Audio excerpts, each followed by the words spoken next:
Students, তোমরা যারা semester 2-এ এবার সাপ্লি এক্সাম দেবে, যাদের বেঙ্গলি জেনারেল সাবজেক্ট হিসেবে রয়েছে তাদের জন্য বলছি, অর্থাৎ CCGE2। তো সেই পেপারের কিছু সাজেশন দিচ্ছি তোমাদের সামনেই পরীক্ষা। এই সাজেশনটা ফলো করলে তোমাদের হয়তো কিছুটা সুবিধা হতে পারে, কিছুটা বলবো না, প্রায় অনেকটাই হয়তো সুবিধা হবে তোমরা যদি ফলো করতে পারো। দেখো, তোমাদের এই পোর্শনে রয়েছে ঐতিহাসিক, ভাষাবিজ্ঞান, ছন্দ ও অলঙ্কার।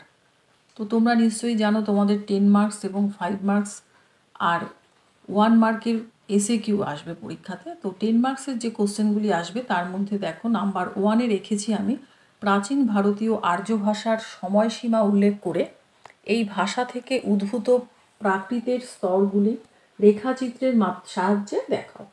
আচ্ছা, নাম্বার 2-এ রয়েছে বাংলা ভাষার উদ্ভব ও বিকাশের ইতিহাসটি চিত্রসহ আলোচনা করো। 3-তে রয়েছে আদি মধ্য বাংলা ভাষার রূপতাত্ত্বিক বৈশিষ্ট্যগুলি উদাহরণ সহ আলোচনা করো। আচ্ছা, এই কোশ্চেনটা অথবা দিয়ে আমি যেটা দিয়েছি এরকমভাবেও কোশ্চেনটা আসতে পারে। আদি মধ্য বাংলা ভাষার সময়কাল নির্দেশ করো। এই ভাষার সাহিত্যিক নিদর্শন কি? এই ভাষার 3টি ধ্বনিতাত্ত্বিক ও 3টি রূপতাত্ত্বিক বৈশিষ্ট্য উদাহরণসহ লেখো। নাম্বার 4, উদাহরণসহ মিশ্র বৃত্ত বা অক্ষর বৃত্ত বা তান প্রধান ছন্দরীতির বৈশিষ্ট্যগুলি লেখো। 5, উদাহরণসহ কলাবৃত্ত, মাত্রাবৃত্ত, ধ্বনি প্রধান ছন্দের সংজ্ঞা ও বৈশিষ্ট্য লেখো। 6, উদাহরণসহ বুঝিয়ে দাও কলা, মাত্রা, জ্যোতি, পর্ব, পদ, পংক্তি, দল এবং চরণ। তো এখান থেকে তোমাদের এই যে 4 আর 5 এই দুটো কোশ্চেন তোমরা ভালো করে পড়তে পারো, কিংবা তোমরা নাম্বার 6-এর যে কটা আমি দিয়েছি কলা, মাত্রা, জ্যোতি, এটাও তোমরা পড়তে পারো। মানে আমি দুটোর মধ্যে তোমাদের অপশান করে দিলাম, হয় 4, 5 খুব ভালো করে পড়বে, আর বেশি তো সময় নেই, আর না হলে 6টা খুব ভালো করে পড়বে।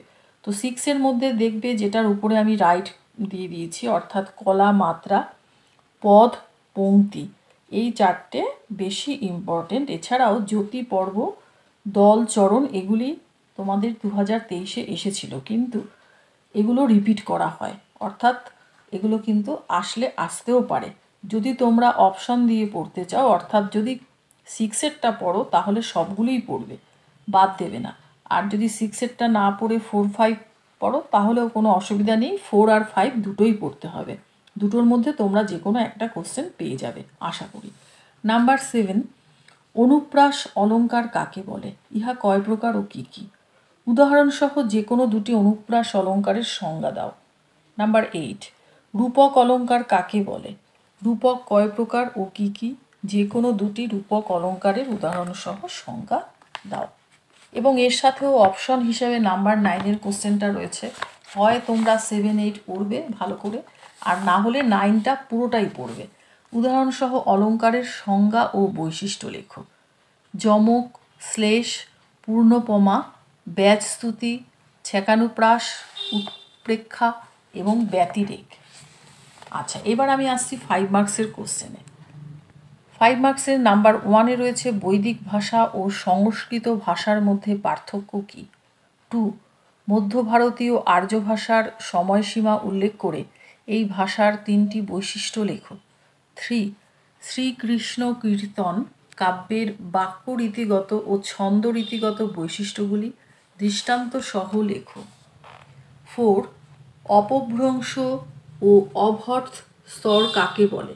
5, টিকা লেখো।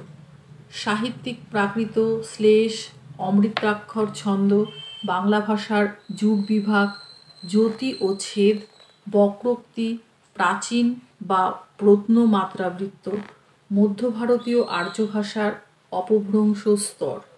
6, ব্যাখ্যা সহ কাব্যাংশের ছন্দলিপি নির্ণয় করো। এটা তোমাদের ভালো করে পড়তে হবে, এবং এই ছন্দলিপি নির্ণয় করতে হলে এগুলো তোমাদের প্র্যাকটিস করতে হবে। এগুলো তো কোনো সাজেশন হয় না, এগুলো লাইন তুলে দেবে, এগুলি তোমরা বই থেকে কিছুটা দেখে রাখবে, এবং তোমাদের প্র্যাকটিস করার জন্য এগুলো শিখতে হবে। ছন্দলিপি কিভাবে নির্ণয় করতে হয় সেটা তোমাদের শিখতে হবে, এবং ছন্দলিপি নির্ণয় করার জন্য তোমাদের এইগুলো ব্যবহার করতে হবে, অর্থাৎ পর্ব, পদ, পংক্তি, লয়, মাত্রা এবং রীতির উল্লেখ করে তোমাদের ছন্দলিপি নির্ণয় করতে হবে। নাম্বার 7-এ রয়েছে কবিতাংশের অলঙ্কার নির্ণয় করো। এই ক্ষেত্রেও তোমাদের প্র্যাকটিস করতে হবে। বিভিন্ন যে কবিতার অংশগুলি রয়েছে সেখান থেকে তোমাদের লাইন তুলে দেওয়া হবে এবং তোমাদের বলা হবে অলঙ্কার নির্ণয় করো। তো এই যে 6 আর 7 তোমাদের একটু প্র্যাকটিস করতে হবে। এর কোনো সাজেশন হয় না যে এমন কোনো লাইন তুলে দিলাম সেটাই চলে আসলো, তা কিন্তু নয়। এগুলো ভালো করে তোমাদের প্র্যাকটিস করতে হবে, তাহলে তোমরা অবশ্যই পারবে। তোমরা এমনি কতগুলো কাব্যাংশ বা কবিতাংশ যেগুলো নাকি ছন্দলিপি নির্ণয় বা অলঙ্কার নির্ণয় যেভাবে করা হয় সেগুলো একটু ভালো করে প্র্যাকটিস করো, তাহলে তোমাদের যেভাবেই দিক না কেন তোমরা পারবে করতে। এই হলো তোমাদের সাজেশন। ভালোভাবে ফলো করেও পড়তে থাকো, পরীক্ষার সময় তোমাদের কোনো অসুবিধা হবে না আশা করি।